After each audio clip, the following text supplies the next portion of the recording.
So the journey that food takes through an animal's body is called food processing. And it can be divided into 4 distinct stages. Ingestion, that's the handling and taking in of the food. Digestion is breaking the food down into parts that are easier for the animal's body to use.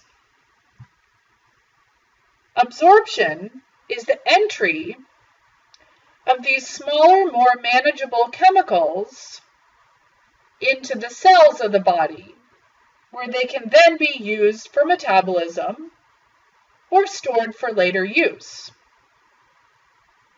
And finally, elimination is the process through which any undigested or leftover parts of food leave the body. Okay, let's start with my favorite part, ingestion, the act of eating or feeding. So ingestion is basically the process of the animal taking the food and getting it to enter its body. Okay, often through a body part called the mouth. There are 4 primary strategies for obtaining food. Okay, we're not talking about finding the food or subduing the prey, but the actual process of the animal putting the food into its body. A number of aquatic animals are filter feeders. These are animals that have body parts that act sort of like a strainer that pulls water into the body, and the animal may then use a siphon to select out the particles from the water that qualify as food, or they may use long, thin hairs, like the baleen of this whale, to allow the water to pass freely through and all of the small food to be caught.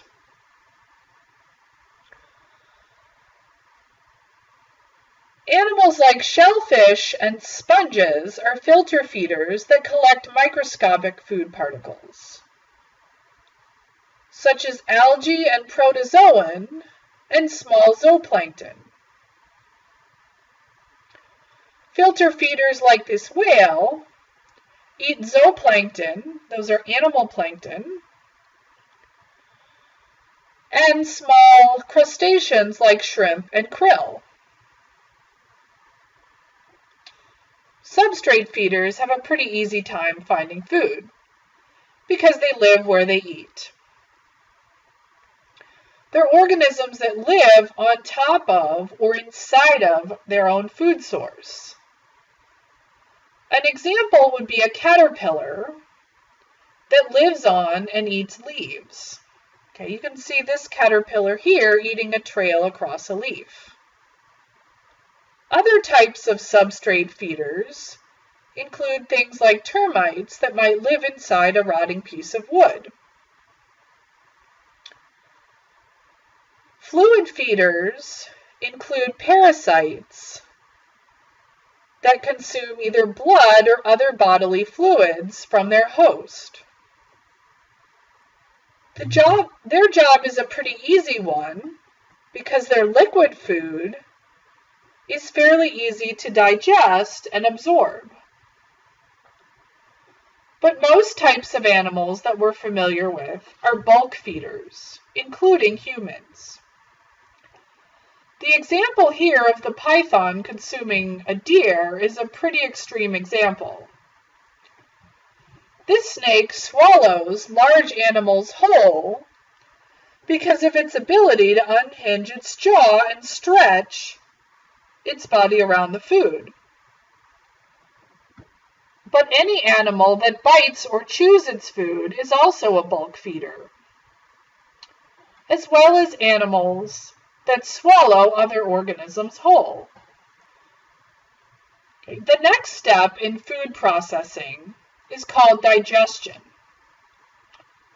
So once the food is inside the body of an organism and has been ingested, it's the process of breaking down the food into molecules that are small enough for the body to absorb. Okay, and what constitutes small enough to absorb? In the case of sugars and complex carbohydrates, the body needs to break those molecules down into monosaccharides. Okay, remember, monosaccharides are the smaller chemicals that make up the building blocks of the larger sugars. Glucose is an example of the most easily usable monosaccharide. In the case of proteins, digestion breaks the proteins down into the amino acid components. Since amino acids are the forms in which proteins can be absorbed by the body and then used to assemble more complex proteins specific to the species that's doing the eating. Digestion can be broken down into different steps. Mechanical digestion includes things like chewing or crushing the food. And this is important because it increases the surface area on the food and it facilitates the entry of the chemicals into the food for chemical digestion. Mechanical digestion is most important for the bulk feeders. The larger the food particle, the more the food has to be chewed, smashed, or crushed in order for the rest of the digestive process to take place. In chemical digestion, chemicals inside the body, including acids and enzymes, split the food into smaller molecules. Hydrolysis is one of the most common types of reactions that we see in chemical digestion. It's the process of splitting bonds, including bonds between monosaccharides in more complex carbohydrates, and it requires the addition of a water molecule every time a bond is broken. Once digestion is complete, the body is then ready to absorb or take up nutrients into the cells. So the travel of these small molecules across the plasma membrane of cells is part of the absorption process. And finally, elimination is the process of removing or pushing the undigested or waste products of the digestive system out of the body. Most animals have special body compartments for processing food. These compartments keep the food being digested and all of the chemicals that break the food down separated from the other body cells and tissues.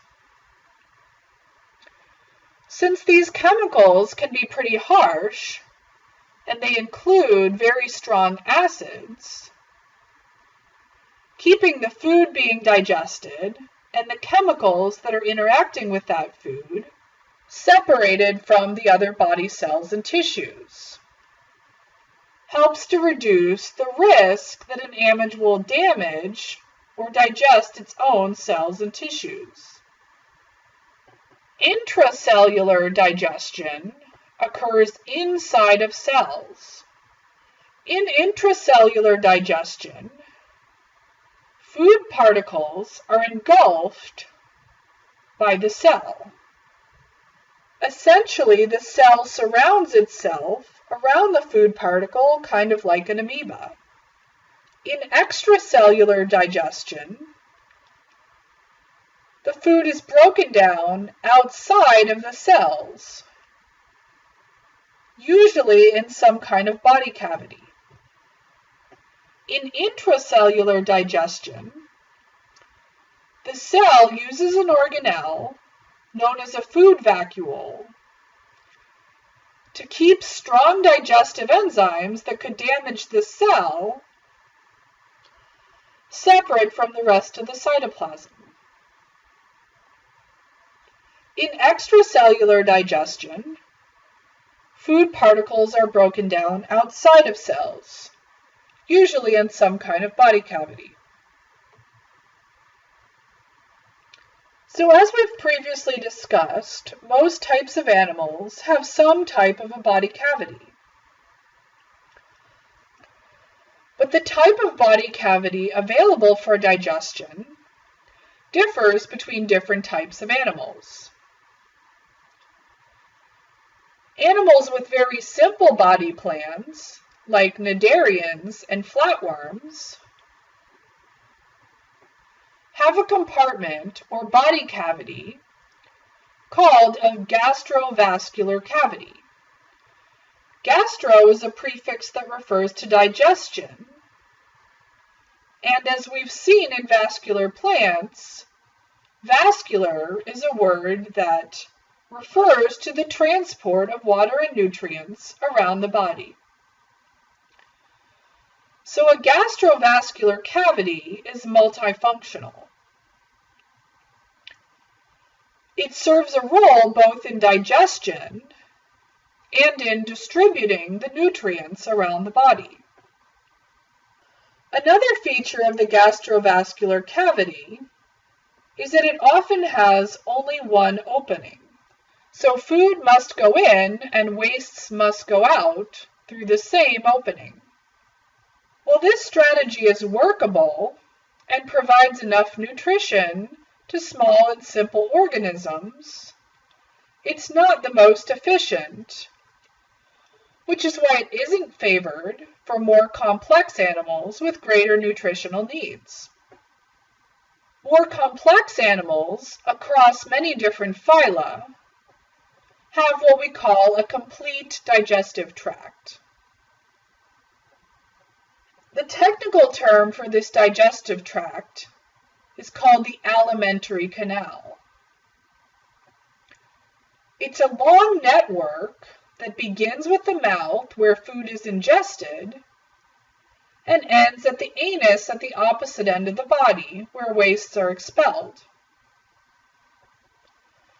In between the mouth and the anus, the alimentary canal has many specialized regions that carry out digestion and absorption in a very orderly and stepwise fashion. The specializations within different parts of the alimentary canal allow very efficient processing of food and facilitate very efficient extraction of many different types of nutrients.